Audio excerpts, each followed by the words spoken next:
Finally రాణి రుద్రమ గారు open గా ఒకటే క్వశ్చన్ దానికి స్ట్రైట్ ఆన్సర్ చేయాలి. Right promise? ప్రామిస్. ఏం వంకర టింకర లేకుండా ప్రామిస్. కొత్త బీజేపీ అధ్యక్షుడు ఎవరు? తెలియదు నాకు. లేదు లేదమ్మా, ఖచ్చితంగా ఓపెన్ గా చెప్పాలి. నేను ఒట్టేసి చెప్పాను. మీరు ఎవరని అనుకుంటున్నారు? తెలియదు. ఎవరు వస్తే బాగుంటది స్టేట్ బీజేపీకి అనుకుంటున్నారు? What is your assumption? A BJP కార్యకర్త వచ్చినా ఒక కార్యకర్తగా నేను పనిచేస్తాను. ఏ బీజేపీ కార్యకర్త రాష్ట్ర అధ్యక్షులైన ఒక కార్యకర్తగా నేను పనిచేస్తాను. అంటే కార్యకర్తలు రాబోతున్నారా? కార్యకర్తల నుంచి ఒకరు నాయకుడు కూడా కార్యకర్తే కదండి.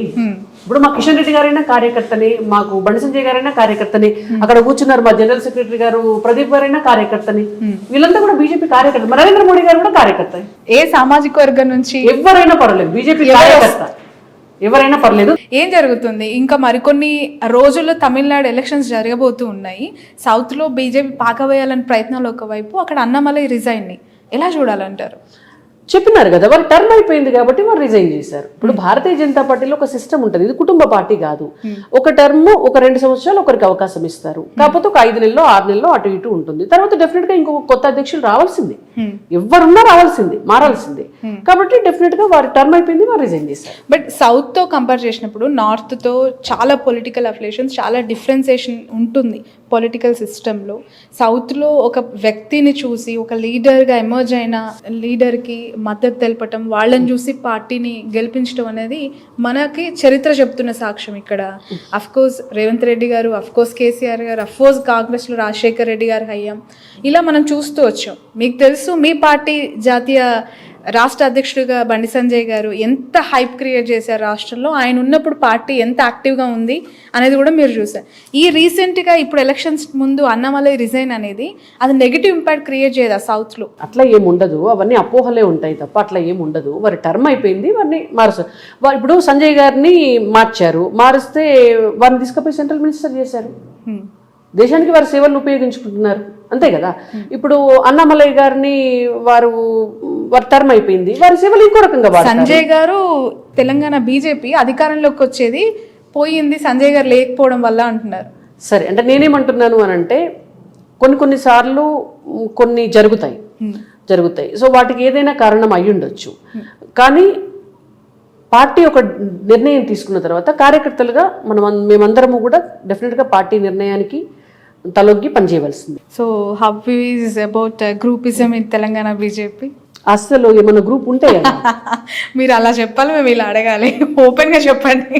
ఓపెన్ గా చెప్తున్నాను, ఏ గ్రూప్ లేదు.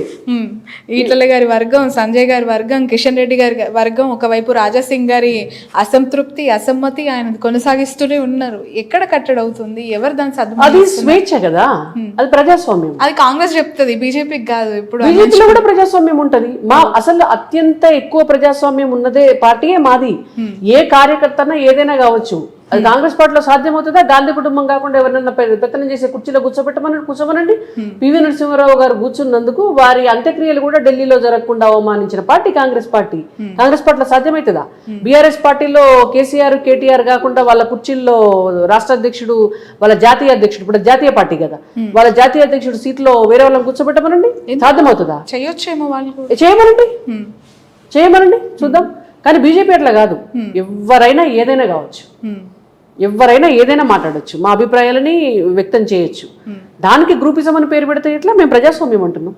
నాయకత్వ సమన్వయ లోపం వల్లనే తెలంగాణ స్టేట్ బీజేపీ ఎక్కడో ఉండాల్సింది ఇలా నిర్వీరంగా, లేదంటే కొంచెం కార్యకర్తలకి దూరంగా, ఒక స్పోర్టివ్నెస్ లేకపోవటం వల్లనే ఇబ్బందులు పడుతుంది అనేది మీ పార్టీ పైన, మీ పార్టీ ప్రధాన నాయకుల పైన ఉన్న అలిగేషన్. దాన్ని ఎలా చూడాలి? అసలు కార్యకర్తల దగ్గరికే మేము పోతున్నాం. మీ దగ్గర కార్యకర్తలు రావట్లేదు. రావాల్సిన అవసరం ఏముంది అంటున్నా నేను. ఇప్పుడు పార్టీ నాయకులు పై స్థాయి నుంచి, రాష్ట్ర అధ్యక్షుల స్థాయి నుంచి జిల్లా అధ్యక్షుల వరకు ప్రతి ఒక్కరు కూడా లోకల్ గా కార్యకర్తల దగ్గరికి వెళ్ళాలి, ప్రజల దగ్గరికి వెళ్ళాలనేది భారతీయ జనతా పార్టీ సిద్ధాంతం. కార్యకర్తలను ఆఫీసుల చుట్టూ తిప్పుకోవాలనేది భారతీయ జనతా పార్టీ సిద్ధాంతం కాదు. నాయకులే వెళ్ళాలి. ఇప్పుడు నెలకు ఒక్క ప్రోగ్రాం పెడతారు కంపల్సరీ, ప్రతి ఒక్కరిని కూడా రాష్ట్ర అధ్యక్షుల వారితో సహా కింది స్థాయి బూతులకు కూడా పంపిస్తారు. ప్రజల దగ్గరికి వెళ్ళి ప్రజలతోటే మాట్లాడమంటారు. మా నాయకులు ఏదన్నా ఊరికి వెళ్తే వెళ్ళి కార్యకర్తల ఇళ్లలో బస చేస్తారు. హోటల్స్ లో బస చేయడం అనేటువంటి చాలా తక్కువ. కార్యకర్తలే ఆ కల్చర్ భారతీయ జనతా పార్టీలోనే ఉంది. అంటే కార్యకర్తలతో మమేకమయ్యి ప్రజలతో మమేకమై ఉండే పార్టీయే Bharatiya Janata party. Okay, right. రాష్ట్రంలో సన్న బియ్యానికి సంబంధించి సరఫరా జరుగుతూ ఉన్నప్పుడు 37 రూపాయలు కేంద్రానికి మోదీ గారు ఫోటో పెట్టాలి అక్కడ అని సంజయ్ గారు లాంటి లీడర్ ఇంతకు ముందు మాట్లాడిన మాట ఎందుకు జనాల్లోకి అంత పెద్ద ఎత్తున తీసుకెళ్ళలేకపోయారు సంజయ్ గారు అన్న మాటని ఇక్కడున్న నాయకులు కావచ్చు, మీ యాడ్స్ కావచ్చు, ఆ దిశగా ఎందుకు వెళ్ళలేదంటే డెఫినెట్ గా చేస్తున్నాము. ఇవాళ కిషన్ రెడ్డి గారు కూడా పిలుపునియటం జరిగింది. సన్న బియ్యం వండేటటువంటి ఇళ్లలోకి ఇవాళ భారతీయ జనతా పార్టీ నాయకులు కార్యకర్తలు వెళ్ళి వాళ్ళ ఇళ్లలో భోజనం చేసి ఇది మోడీ గారి బియ్యం అని చెప్పి రావాలి. ప్రతి రేషన్ షాప్ దగ్గర కూడా ఆ పోస్టర్ పెట్టాలి అని చెప్పేసి ఒక పిలుపునిచ్చారు. మా కార్యకర్తలంతా కూడా కింది స్థాయిలో చేస్తున్నారు. ప్రతి నియోజకవర్గంలో ప్రతి రేషన్ షాప్ దగ్గర కూడా అవన్నీ కూడా యాక్టివ్ గా అవన్నీ కూడా జరుగుతున్నాయి. రైట్.